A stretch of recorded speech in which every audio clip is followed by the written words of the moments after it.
ආලෝක වර්ෂ මිලියන 50ක් දුරින් පිහිටි NGC 2442 විශ්වයේ අසාමාන්‍ය හැඩයකින් කැපී පෙනෙන සර්පිලාකාර මන්දාකිනියක්.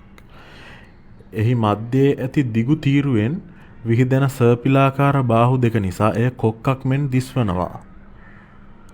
මෙම රූපයේ ඔබට මන්දාකිනියේ අඳුරු දූවිලි පටි, තරුණ නිල් පැහැති තාරකා පොකුරු, නව තාරකා උපදින රහතු පැහැති කලාප සහ පැරණි කහ පැහැති තාරකා වලින් සමන්විත මධ්‍ය කොටස පැහැදිලිව දැකගත හැකියි.